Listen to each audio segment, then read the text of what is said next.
As Africa's leading defense news portal, defenceWeb aims to give you the latest updates on African defense, the South African National Defense Force, and the defense industry. In this week's edition on the continent, the Gulf of Guinea retains its world piracy hotspot status, the Nigerian Navy receives its new survey vessel NNS Lana, and Kenya opens a new small arms factory. Ramaphosa names a new SANDF Chief and other senior posts. Soldier and spook qualifications are not for public consumption. The SANDF is not part of the state of emergency extension. The Reserve Bank will pay shipyards for new vessels. 15 Squadron is involved in a Drakensberg rescue. The SANDF highlights Operation Corona first quarter successes. The Defense Minister's Zimbabwe flight is questioned again as extra costs are revealed. And Sandu seeks millions for soldiers suspended after the Union Buildings March. In industry news, the SA defense industry exported to 100 plus countries in 2020. In African defense news, Gulf of Guinea retains world piracy hotspot status. Africa, particularly the Gulf of Guinea, remains the world hotspot for piracy, with 43% of all incidents reported in the first quarter of this year coming from the busy shipping waters off the continental west coast. The International Maritime Bureau's IMB's latest global piracy report records 38 incidents since the start of 2021, compared with 47 incidents in the same period last year. In the first 3 months of 2021, the IMB Piracy Reporting Center reported 33 vessels boarded, 2 attempted attacks, 2 vessels fired on, and 1 vessel hijacked. Despite a drop in reported piracy incidents for quarter 1, violence against crew is rising when compared to previous years. Since the start of 2021, 40 crew were kidnapped compared to 22 in the corresponding period last year. 1 crew member was killed. The Gulf of Guinea continues to be particularly dangerous for seafarers, with 43% of all reported piracy incidents occurring in the region. The region is also accounted for all 40 kidnapped crew incidents, as well as the sole crew fatality, according to the IMB. Nigerian Navy receives new survey vessel NNS Lana. The Nigerian Navy has taken delivery of the purpose-built survey vessel NNS Lana at the Oshia shipyard in France. The vessel was handed over during a ceremony in Saint-Nazaire on the 15th of April. The new vessel was conceived as a replacement of the previous NNS Lana,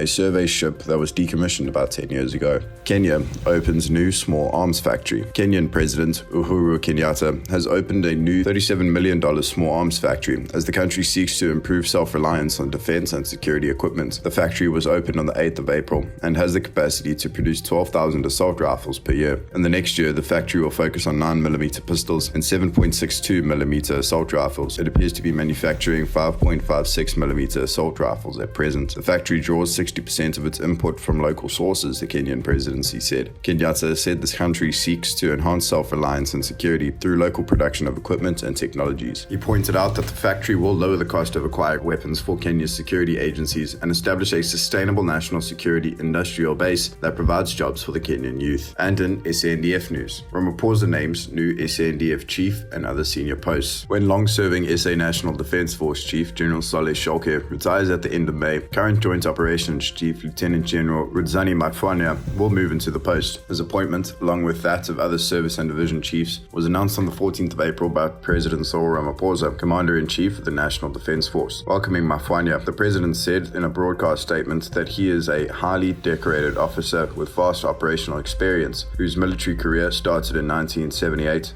in the then armed wing of the African National Congress, Konto Sizwe. Other changes in the SANDF senior management at military command level announced by Ramaphosa included the appointment of the first woman to sit on the command council. She is Major General Dalitha Nkato, who becomes Defense Intelligence Chief on the 1st of June. Also, former MK soldier, Nkato has been in the SANDF since its formation in 1994. Before joining Defense Intelligence, she was deployed in the SA Military Health Service and the Defense Inspectorate Division. Other appointments confirmed by the President include a permanent SA Air Force Chief replacing acting incumbent Lieutenant General Mzai Fani Buthelezi, Major General Sipiwe Sangweni, who takes over the number 1 seat at the Joint Operations Division, and a new Surgeon General in the former Major General Mshayeni Mafaha. He will take over from Lieutenant General Sola Dabula. The new man in charge of the airborne service of the SANDF is Wiseman Mbambo. The Defense Force's new Surgeon General, Mafaha, takes up office on the 1st of November and brings to the position experience gained as officer commanding 1 military hospital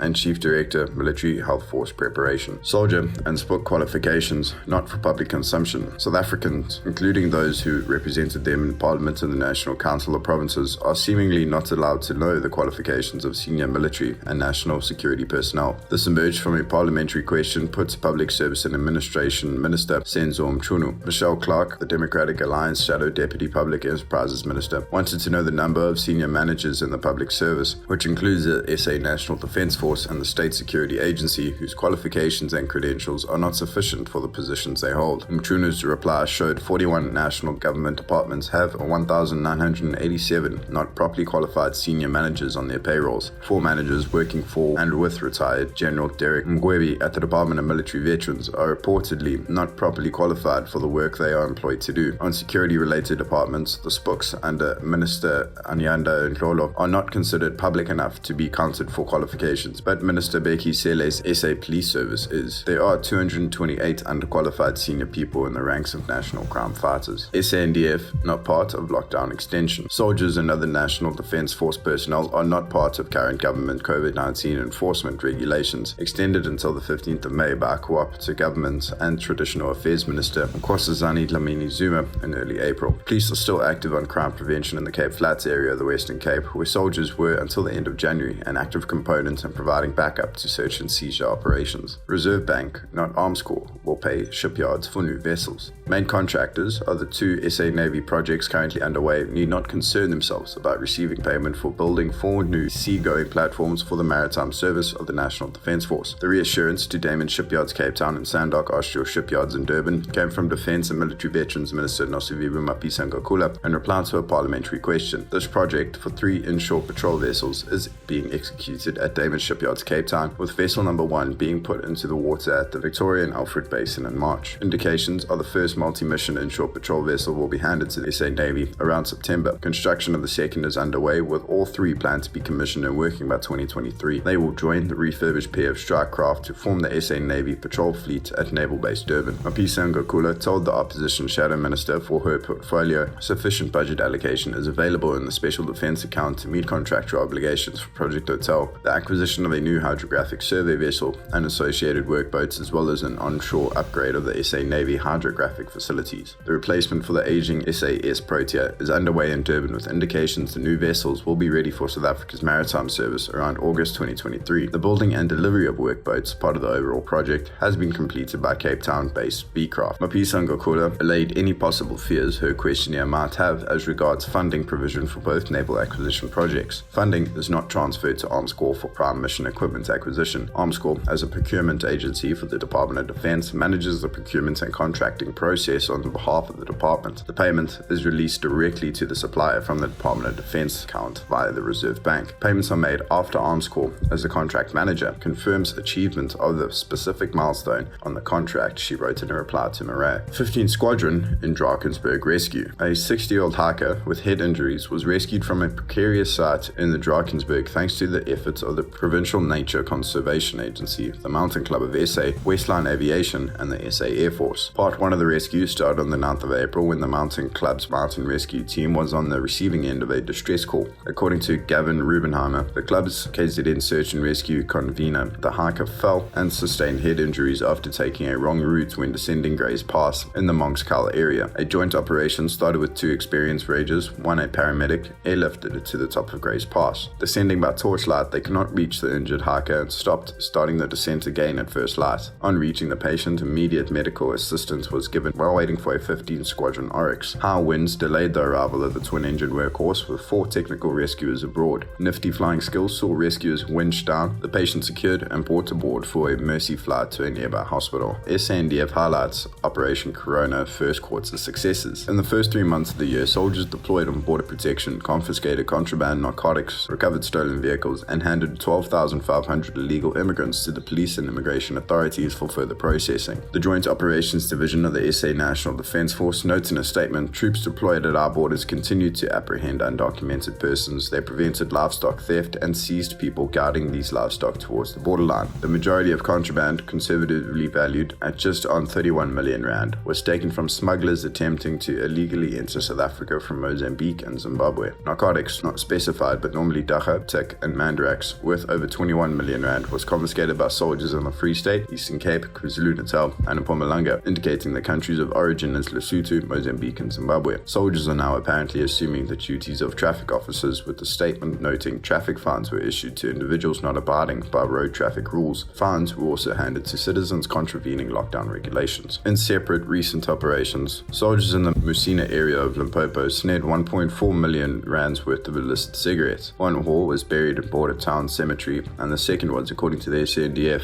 found at a T-junction in the area of responsibility. Defense Minister's Zimbabwe flight questioned again as extra costs revealed. Defense and Military Veterans Minister Nosiviwe Mapisa-Ngakula lost 3 months' pay, and the ruling party paid what it was told to for unauthorized use of government property in the form of a Air Force BizJet trip across the border, but the Zimbabwe flight is not going away. The flight to Harare last September by Mapisa-Ngakula, apparently for a meeting with their Zimbabwean counterparts in defense matters in the Southern African Development Community, also carried an ANC delegation. This was construed as unauthorized use of an SA Air Force asset in the form of a Falcon 900 BizJet operated out of AFP Waterkloof by 21 Squadron. Democratic Alliance Shadow Minister from Mapisa-Ngakula's department, Cobus Murray, resorted to the Promotion of Access to Information Act for answers after President Cyril Ramaphosa decided losing pay for 3 months was sufficient sanction for his defense minister's actions. This came to light after the ruling party paid 115,000 rand as its share of the costs incurred on the flight to and from the Zimbabwean capital. Murray has long maintained the costs given for the flight were not a true reflection of the amount involved and pursued the matter via a parliamentary question to Mapisa-Ngakula. She told them it cost just short of 80,000 rand in landing and parking fees in Harare for the jet, and consumables in the form of food and drinks on the BizJet totaled 13,974 rand. I was never happy with the cost given, and this response by Minister Mapisa-Ngakula confirms that there were additional costs to the tune of at least 89,876 rand, Maria said. Sandu seeking millions for soldiers suspended after union buildings march. South Africa's largest military trade union wants government in the form of its Defense and Military Veterans Minister to pay 24 million rand to just on 200 soldiers who publicly showed displeasure about salaries and work conditions 12 years ago. The march on the union buildings in Pretoria by soldiers and other military personnel belonging to the SA National Defence Force Union, Sandu, in August 2009 shocked many and drew criticism from then Defence and Military Veterans Minister Lindiwe Sisulu. In a combined summit, Nosiviwe Mapisa-Ngakula and the State Attorney, the military trade union's legal representatives, relying almost exclusively on South Africa's labour laws, seek a multi-million rand compensation payout for 192 SANDF personnel. The summons centres on the suspension from duties of those named after the August 2009 march. It maintains 192 defendants were unfairly treated in that they were excluded from any number of courses which could have led to promotion and were generally treated unfairly in accordance with constitutional principles